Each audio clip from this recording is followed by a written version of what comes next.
Tyson, as we all know, is fighting against defending his title against Wilder, and we'll do a show back here in the UK the same night. We're definitely going to put, providing he comes for Anthony Yarde in August, if he wins, then we will definitely put him and Lyndon in together in a rematch on that date, whatever happens. The only person who can beat Tyson is Tyson. That's the only person that can beat him. Welcome to the Lowdown, brought to you by Unibet. I'm Dev Sahni, and joining me today is the boss, the main man, Mr. Queensberry himself. It is, of course, Frank Warren. How are you, Frank? I'm fine, Dev. How are you, mate? Yes, I'm good. Look, let's just jump straight in it. You've watched back the show, Joyce versus Takam, from over the weekend. Give me your thoughts, your reflections. Well, being there watching it, I thought it was a really, really, really good and exciting show. Having watched it back, I didn't agree with some of the commentary, but it was what it was. But I thought it was an excellent show. I thought it was exciting. People pay to watch excitement, and I thought they got that on Saturday night. Yeah, absolutely. And obviously a stoppage win for Joyce, getting Carlos Takam out of there in 6 rounds. Now that you've seen the stoppage on TV, what are your thoughts? I know Joe DeGardi has got his opinions as well.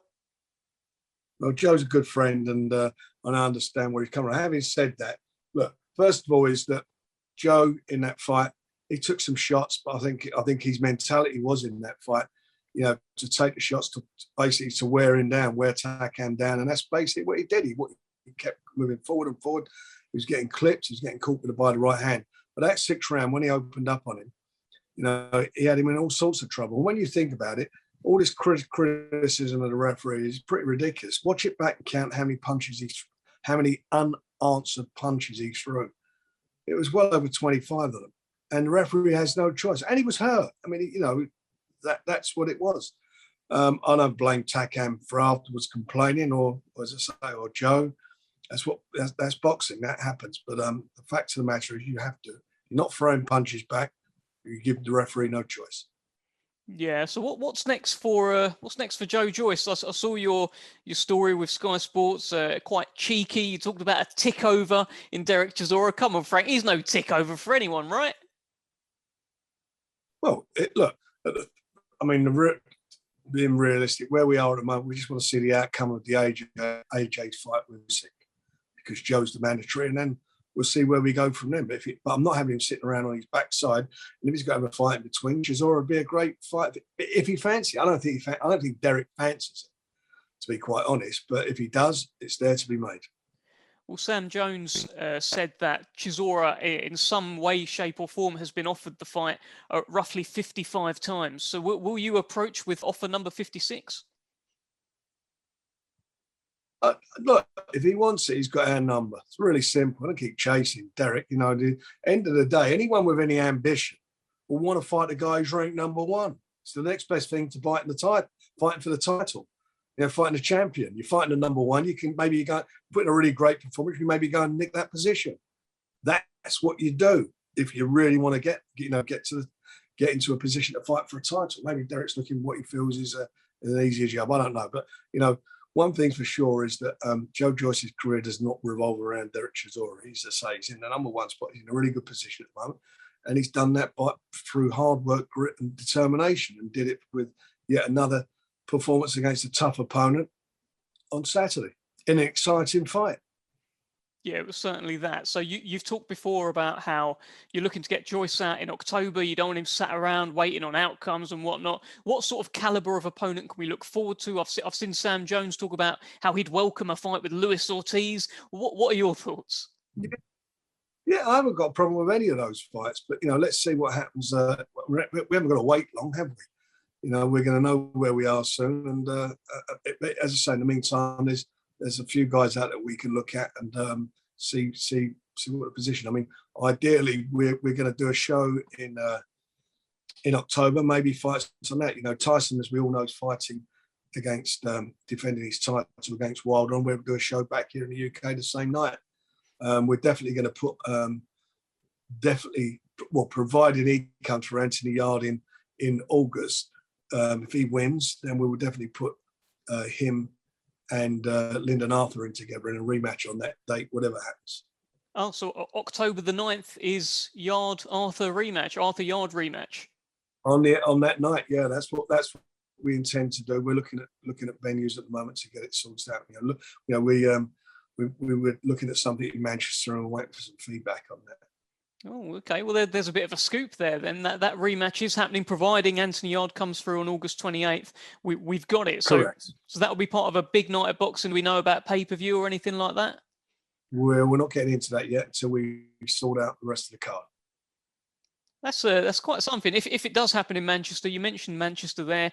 I mean, for Anthony Yarde, that means again he's heading into the Lion's Den like he did with Kovalev. The Lion heads into the Lion's Den. If you can go and fight in Russia, wherever I can't remember where it was where he fought. I can't pronounce it. Kovalev's backyard. Yeah, well, if you can go there, I certainly can not worry about going to Manchester. And for Lyndon Arthur, an opportunity. I know this is important to him, to Pat Barrett, to fight in Manchester, to be in front of his people, his fans. It's a good opportunity on both sides. Look, it's a good fight, and yes, it'd be a good rematch provided Anthony wins. And the bottom line of all of it is, the best. That's a fight that the business called for, and the winner comes through that. The winner being the number one spot again to fight for a world title. Lyndon's got number one, so that number one spot again, it's a crucial position. So Joe Smith, I think, is fighting. Joe DeGuardia, by the way, looks after Joe Smith. He's fighting soon, and then he'll have to have a mandatory defence against who's in that number one spot. And then the number one spot at the moment is Lyndon Arthur. So Anthony Yarde knows what's at stake. Lyndon certainly does. And Lyndon's, got the bit between his teeth. Met with Pat Barrett a couple of days ago, and Pat really is up for the fight, the same as is Anthony and Tunde. So we're going to get a good fight there. Lot at stake for both the guys. Yeah, it feels like there's a bit more needle developing there, just around the fight. Maybe they don't, hate each other, but just around the fight. Lyndon Arthur didn't want to talk about it, didn't want to address Anthony Yarde at his previous fight. There's something brewing there. Well, there's definitely something brewing, but it's going to happen. So, it's going to happen, as I say, subject to Anthony coming through his fight. It will happen, and what will be. It's a good fight, and I think it'd be a much better fight this time as well. Yeah, no, absolutely. Well, I'm sure we'll talk about that more and more as we get closer to it and official announcements. But thanks for that scoop on the lowdown. Let's go back to the weekend. I want to talk to you about Hamzah Sheeraz. It was another standout performance. He wore the Arsenal shirt, and a lot of people are saying that he's every Gooner's new favourite boxer. What do you think, Frank? Well, I'm a Gooner. He's one of my favourite boxers. I thought it was quite good. He did that unprompted, the thing, wearing a shirt with Saka's name on the back, and I thought it was good to give him some support, and he was giving him giving him support regarding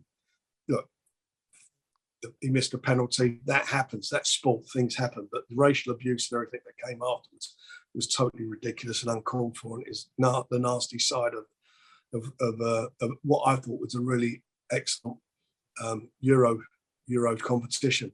But he got up there, and as an Arsenal man, showed some unity with him, and good for him for doing that. What would be an ideal situation for him, Hamza, who I thought really boxed well. I thought it was a really good, professional, controlled performance. And when he went up a gear and done what he had to do, he took the guy out. It was a good opponent. Come to fight, 15-1 record. But he looked something extra special to me. And I think, what would be great would be try and get him a world title fight at the Emirates in the future. That'd be great. The way he's going, though, as I say, he's been very professional in what he's doing, and the way he's addressing his boxing career. I think he's very capable of going all the way. He's got all the tools. I like the way he fights. He's obviously a bit of a freak of nature as far as being a light middle is concerned, or a super welter.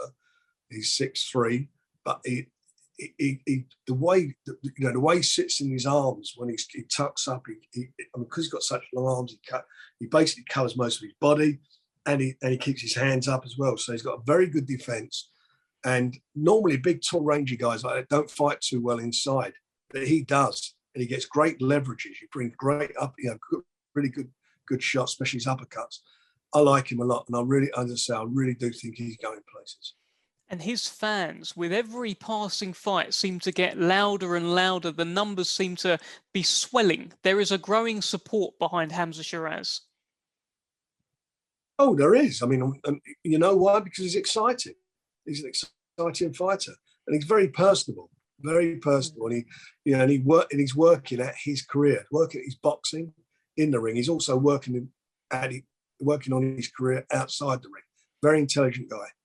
Yeah, no, he's great. Another standout performance from Saturday. We have a new British and Commonwealth welterweight champion in Echo Esserman. Now, this is a very, very humble guy, Frank. He's not going to jump up and down and tell you how good he is, but his promoter might. Well, he should do, because he put in a fantastic performance against Chris Jenkins. I mean, he really.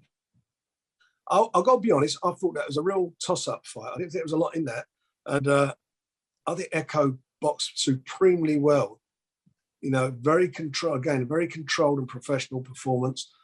Picked his shots. And he really kept working away, and eventually, he got the result.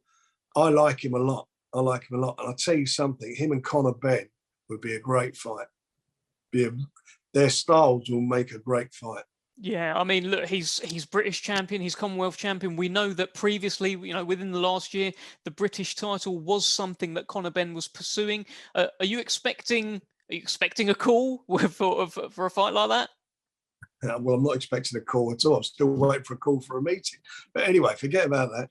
At the end of the day, it's a fight that certainly the fans like to see, and it's one. And from my perspective, I'd love to see it happen.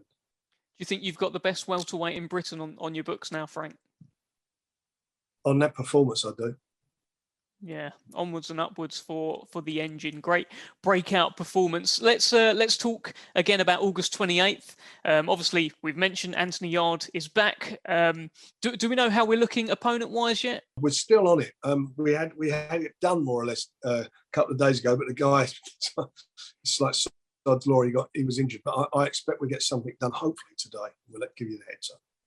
Well, let's talk about the rest of the card then. Anthony Kakachi defending his British super featherweight title against Leon Woodstock. Is it finally going to happen, Frank? We've been so close and it's been pulled away from us. Touch wood. We all want it to happen, don't we? So fingers crossed, touch wood, and everything that goes with it. And you see the two guys in the ring. Anthony never capitalised on his great win that he had, and obviously Leon. He knows that this is a fight, as far from his perspective, that he can't afford to lose, because it'd be a tough climb for him to get back. So I think it'll be an exciting fight between the both of them. Yeah, I feel as though the longer we've been waiting for it, it feels like more and more is going to be on the line as well. Kakachi loses this. Where does he go? Woodstock, where does he go if he loses this fight? I absolutely agree. This is a career-defining fight for both the guys. Yeah. Also added, obviously, we lost Brad Foster against Jason Cunningham, unfortunately. Do we know when that's going to pop up, get rescheduled? May try and get that on the 9th as well. Oh, okay. Providing he's fit to go. On the Lyndon Arthur Anthony Yarde undercard. Yeah. Well, to replace it on this show, we've added Casey Kademi, his rematch against Ijaz Ahmed, British super flyweight title on the line. Good fight, Frank. They had a good fight last time out, didn't they? So hopefully we'll get a replica of that, and look forward to seeing both of them back in the ring together. And Sam Maxwell against Akeem Ennis-Brown. Now, this fight for me has danger written all over it for Sam Maxwell. Well, I think it's got danger written all over it for both the fighters. They both can punch. They're good boxers. They both can punch. But you know what? In your career, in boxers' careers, they get to that moment where they get their defining fight, and it's going to be a defining fight for the winner. Yeah, it feels like, for Sam, obviously promoted by Queensberry, it feels like it's a bit of a sink or swim moment now. He's had his build up, he's got there, he's asked for this shot, he's got his shot. But he's a lovely guy, Sam. He's a really nice person, nice guy, and this is his moment. So, he's in his early 30s now, about 31, something like that. Yeah. Sam, I think. So, you know, he's mature. He's got great wealth of experience as an amateur. So all that experience he's going to need on the night against a very good opponent in Ellis Brown. Yeah, another crossroads fight then on August 28th. It's going to be some show. Nathan Heaney, he's back. I mean, again, we talked about Hamza Sheeraz and his support swelling. Nathan Heaney, that just seems to go up. The roar gets louder and louder every time. Well, I'll tell you something. Stoke will be empty, I think, on the night. I think he's done 40 grand's worth of tickets already. He's amazing. He's got a great following, but he's such a nice lad, and that's why he's a lovely guy. And he's a great advert for the sport and certainly a great ambassador for Stoke. What's the plan with Nathan Heaney? He's talked about, of course, the fight at the Bet365 Stadium, Stokes Stadium. Is that where we're heading, Frank? Well, I'd like to. We got, you know, again, he needs more experience, but he'll be out and hopefully he comes through, and hopefully we make his dream come true. That's what we're here to do. No, absolutely. No, that will be good. That will be music to his ears.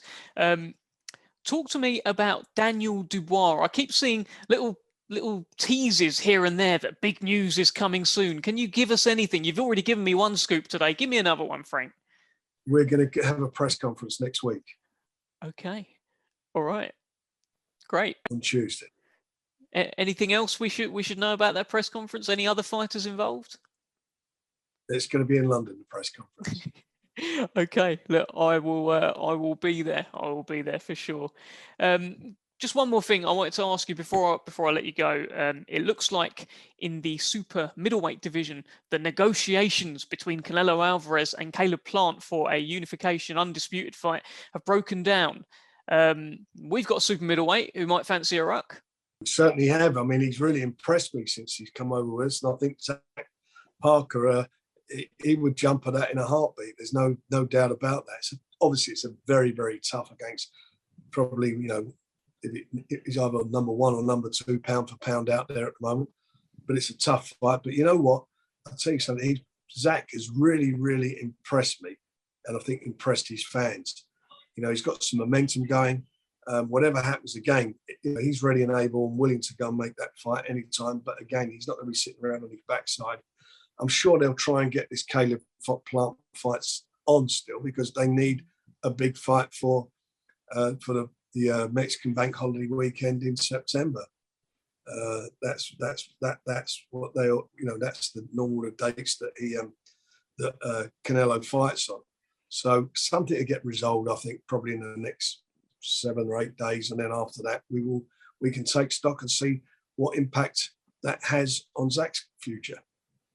And just on that, it looked like they got very far along the line in negotiations by all accounts, and they might be revisited.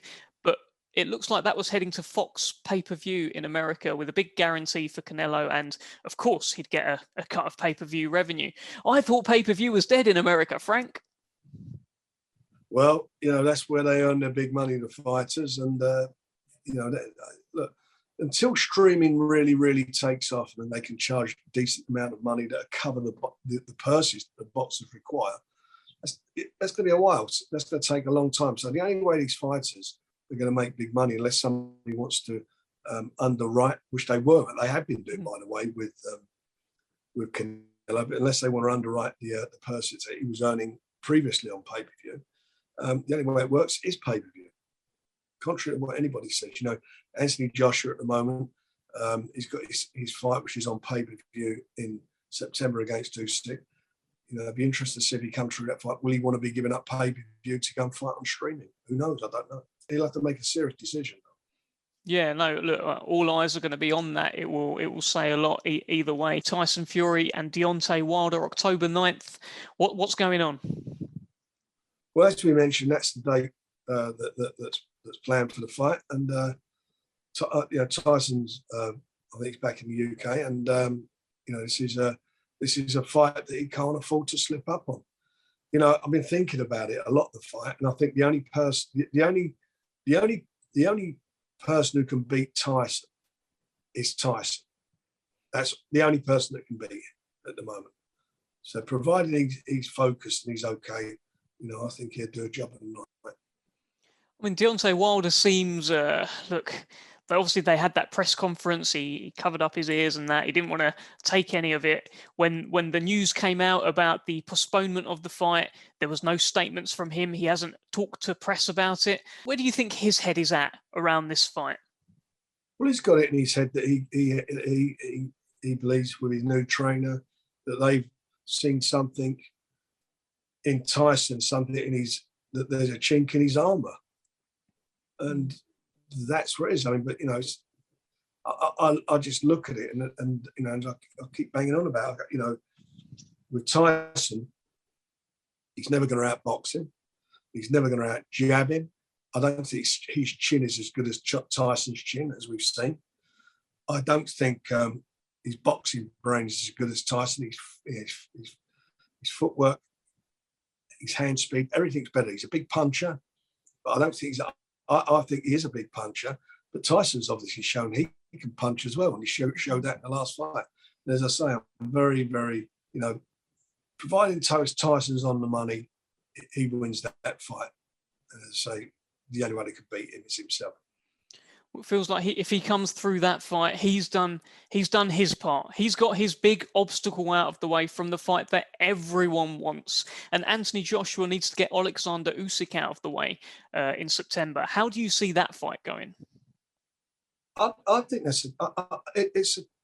it's sort of a strange fight in some ways to analyse in some ways. I mean, I look at it and I think to myself, you know, Usyk is, you know, outstanding amateur, outstanding cruiserweight, probably the best cruiserweight of the last, God knows how many years, last 20 years. You know, really, you know, been a great cruiserweight. He's moved up. I think it was Chad Witherspoon and Dereck, wasn't it? Yeah. So he's had those two fights, won those two fights.